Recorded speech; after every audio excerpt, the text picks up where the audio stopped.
Well, Shabbat Shalom. I want to welcome everyone to the Sabbath Day Conference Call. This is Barbara, and I'm serving as your host today. And also Brother Pete said he would help with the reading. And we just want to welcome all our family and friends that are here, and those of you that are listening to the recording. We just invite everyone to go to our website, lunarsabbathday.com. It's a great source of information for the Creator Sabbath. There's articles and videos, and much of it is historically based. It's all based on Scripture. And also go to the events page and scroll down to the bottom, and you can see the dates that we have worship on Sabbath and New Moon days, and you can fellowship with us. Today, our discussion on the original timekeeping system is, did Jehovah cause the Sabbath to be forgotten? Hosea 2:11. I will also cause all her myrrh to cease, her feast days, her new moons, and her Sabbath, and all her solemn feasts. So he said he was going to cause them to cease. So how did the Sabbath get forgotten? Because he said, remember the Sabbath day to keep it holy. Didn't he say to remember it? But did Jehovah forget it, or did he cause his people to forget it? Another frequently asked question is, how did the Sabbath become lost? And the answer is yes, it was lost. Lamentations 2:6 says it was lost. It says, Jehovah hath caused the solemn feast, the Moedim, and Sabbath to be forgotten in Zion. So there's two verses, Hosea 2:11 and Lamentations 2:6, that there was a time that Sabbaths were forgotten. And you know, where I was in the church I grew up in and everything, we were taught that Sabbaths were never, ever, ever forgotten all the way through. But when his people were in rebellion and in apostasy, he took the feast away from them, I think because they were mixing it with idolatry. So this theme today is explained upon in Hosea chapter 2. Here Jehovah is likening his people to an unfaithful wife who has gone whoring after other lovers. Jehovah's people have been an unfaithful bride to their Elohim. And this is all in the book of Hosea. The prophecy of Hosea applies to Yahweh's people today. We like to quote the beautiful promises in the second half of that chapter as applying to Yahweh's people.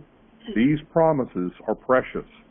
However, they must be looked at in context, and they are given in the context of Elohim's betrothed having been unfaithful to him.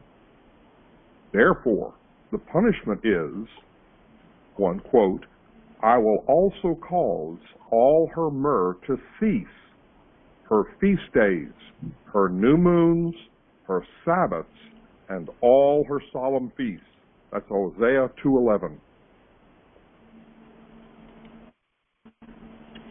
Okay, so the new moons is a clear reference to the calendar by which the Sabbaths are figured, just as it is said in Isaiah 66:23. So Isaiah 66:23, and it shall come to pass that from one new moon to another, and from one Sabbath to another, shall all flesh come to worship before me, saith Yahweh. So Saturday Sabbatarians have used this text, Isaiah 66:23, to prove that the Sabbath will be kept in the new earth. In the church I came from, we used this verse so much to show people there will be Sabbaths in the new earth in heaven.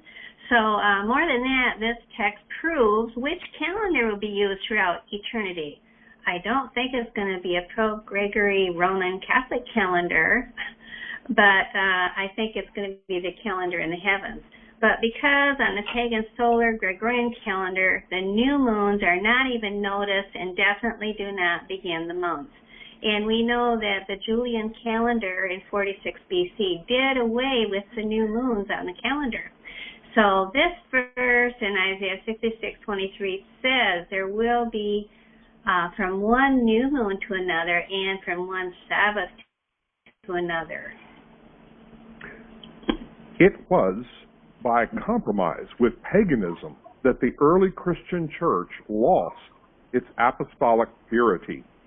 This opened the floodgates to all the deceptions of Satan. By not valuing and perceiving the truth, the people of Elohim lost it. When the truth of heaven is not cherished as it should be, Yahweh removes it. He caused it to be forgotten.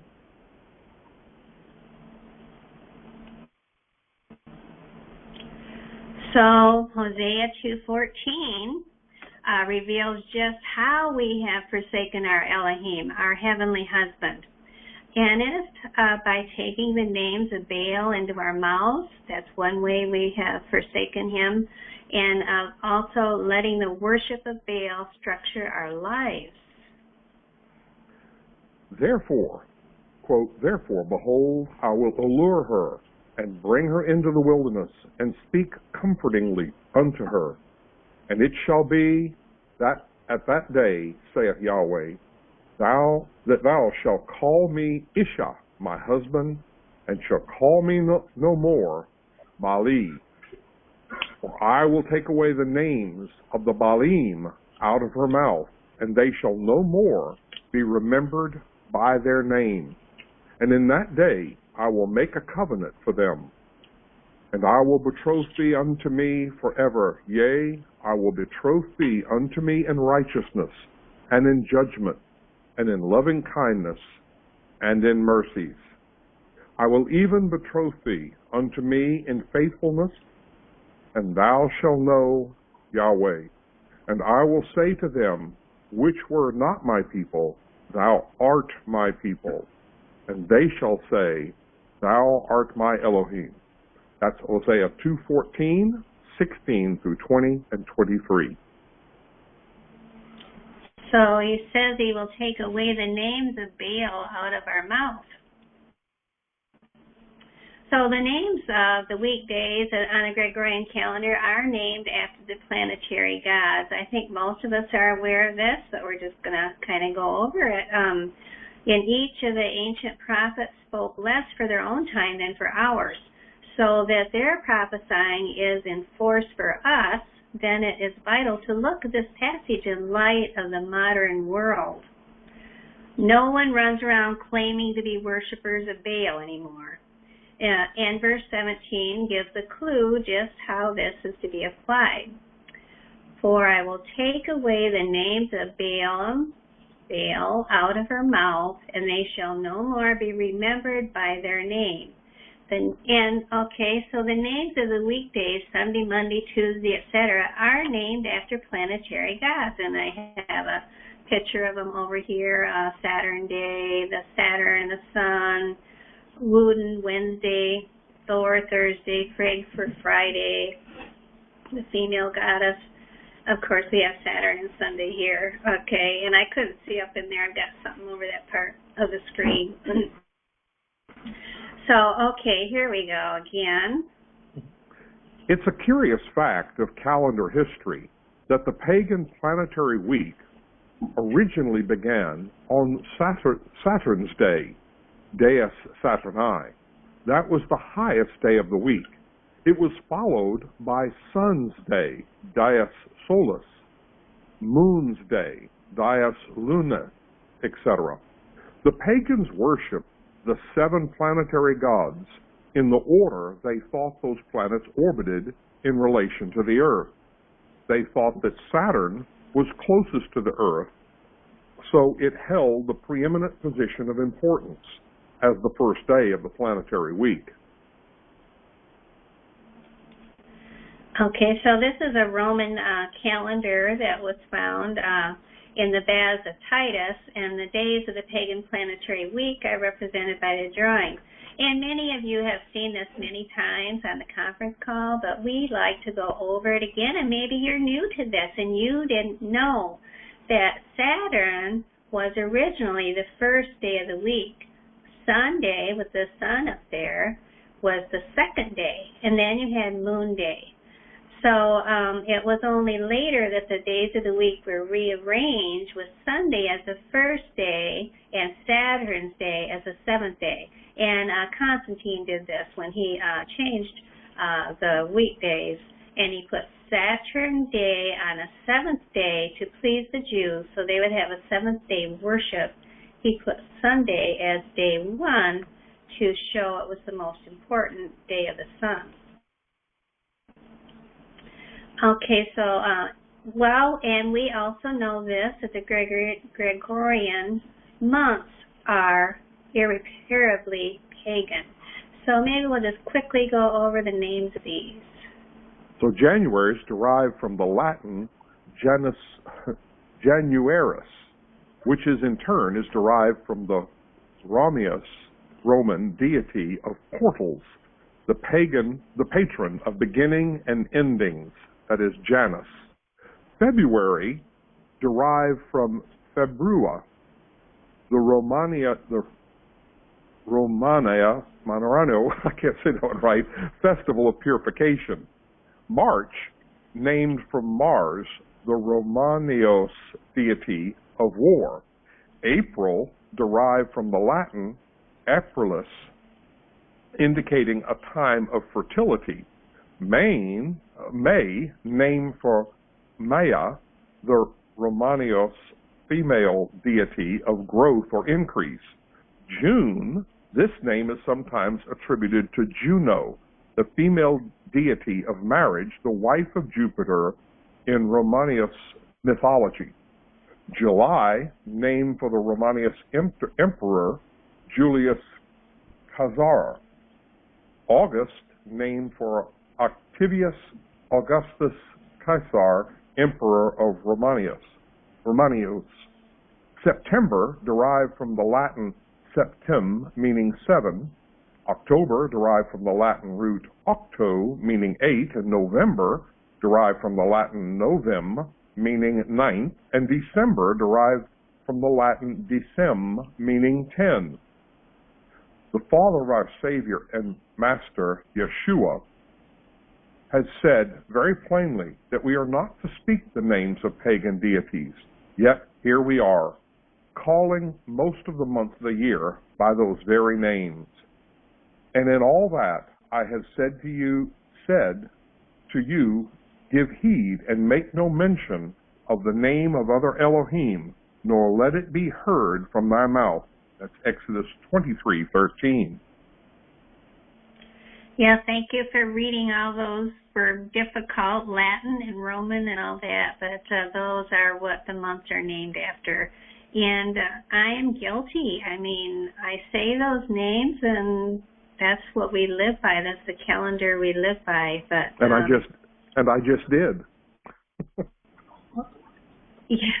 Yes, right. And you just did too. I made you guilty too. But okay, so go ahead up there. I can't read that part. The months of the Gregorian year and the days of the planetary week are pagan. It is these to which the passage of Hosea is referring. When Christians arrange their lives and their worship days by a pagan planetary calendar, the names of Baalim are taken into their mouths. So it is impossible to find the correct biblical Sabbath on a pagan Gregorian calendar. And in this, Jehovah is forgotten. When it's on a Gregorian calendar, he's forgotten. And here is I hope you're all able to see the screen, the Creator's calendar showing the Sabbath day. New Moon Day is day 1, and the Sabbaths are 8, 15, 22, 29, and also showing up there the quarter phases. By restoring to the final generation the knowledge of his true method of calendation, Yahweh is bringing them back to the primitive godliness. He says, quote, "Therefore, behold, I will allure her and bring her into the wilderness and speak comfortably unto her. What wilderness? The answer is found in Revelation 12.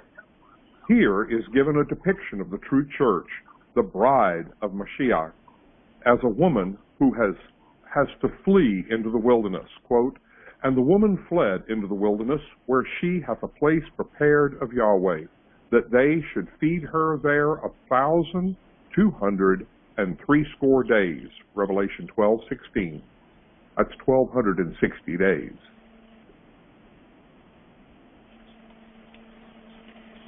So when the true church accepted the practices of paganism, the long night of the dark ages fell on her.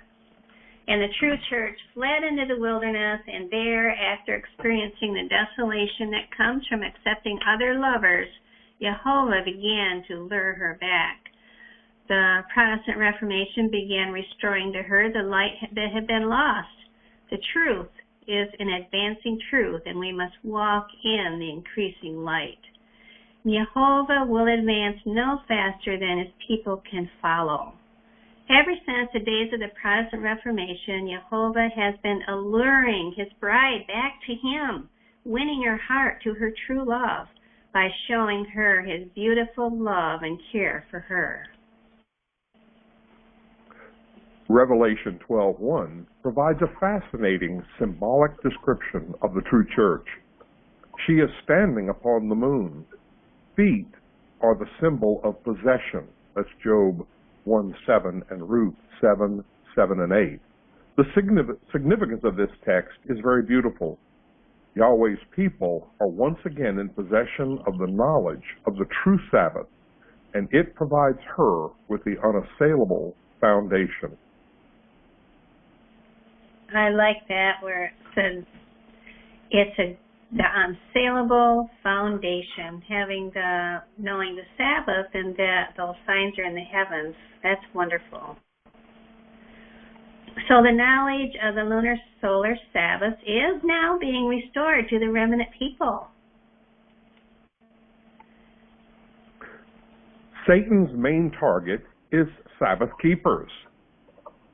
It is vitally important that the church today be aware of Satan's deceptive devices, because the final generation is charged with a special commission, a commission Satan is so desperate to keep them from doing. And that would be remembering the Sabbath day, true Sabbath day. And then Saturday is a deception. We found out Sunday is a deception and Saturday is a double deception.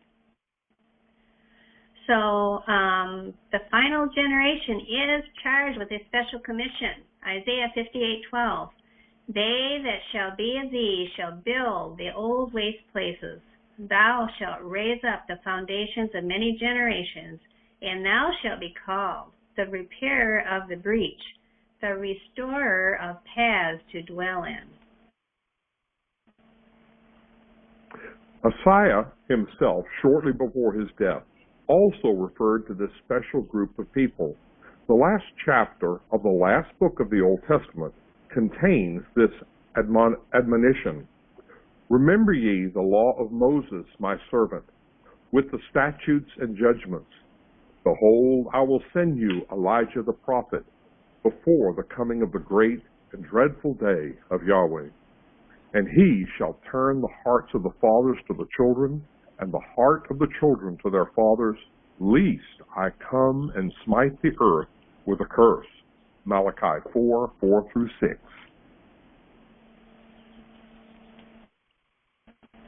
Okay, so the Elijah that was yet future to Messiah's day would do something very important. He would restore all things. Restore what things? The answer is found again in Malachi 4. Remember ye the law of Moshe, I wanted to say, with the statutes and judgments. Verse 4. The repairers of the breach restore the law of Moses. Its statutes, judgments, and principles of calendation.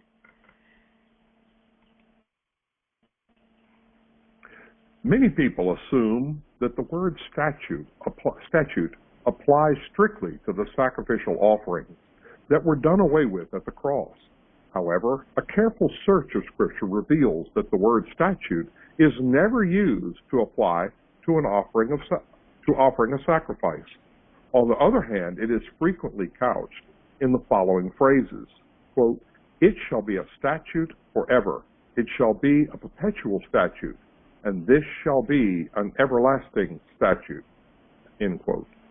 The work of restoration and reform carried on by the returned exiles under the leadership of Zerubbabel, Ezra, and Nehemiah presents a picture of a work of spiritual restoration that is to be wrought in the closing days of this earth's history.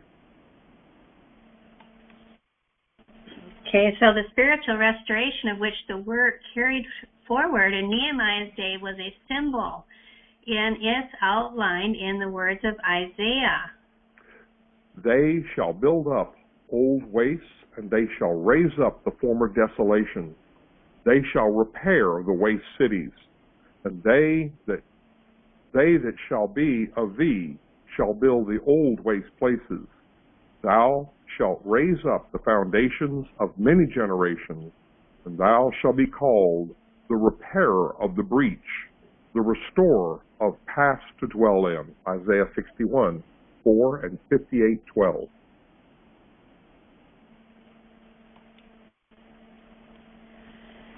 The prophet here describes a people who, in a time of general departure from truth and righteousness, are seeking to restore the principles that are the foundation of the kingdom of Yahweh. They are repairers of a breach that has been made in Yahweh's law, the wall that he has placed around his chosen ones for their protection and obedience to whose precepts of justice, truth, and purity is to be their perpetual safeguard. So, in the words of unmistakable meaning, the prophet points out the specific work of this remnant people who will build the wall. In Isaiah 58:13 and 14, it says, "If thou turn away thy foot from the Sabbath, from doing thy pleasure on my holy day, and call the Sabbath a delight, the holy of Jehovah, honorable, and shall honor him, not doing thine own ways, nor finding thine own pleasure, nor speaking thine own words, then shalt thou delight thyself in Jehovah, and I will cause thee to ride upon the high places of the earth, and feed thee with the heritage of Jacob thy father, for the mouth of Jehovah hath spoken it." In the time of the end, every divine institution is to be restored. The breach made in the law at the time the Sabbath was changed by man is to be repaired. Yahweh's remnant people standing before the world as reformers are to show that the law of Yahweh is the foundation of all enduring reform, and that the Sabbath of the fourth commandment is to stand as a memorial of creation, a constant reminder of the power of Yahweh. In clear, distinct lines, they are to present the necessity of obedience to all the precepts of the Decalogue, constrained by the love of Mashiach. They are to cooperate with him in building up the waste places. They are to be repairers of the breach, restorers of paths to dwell in.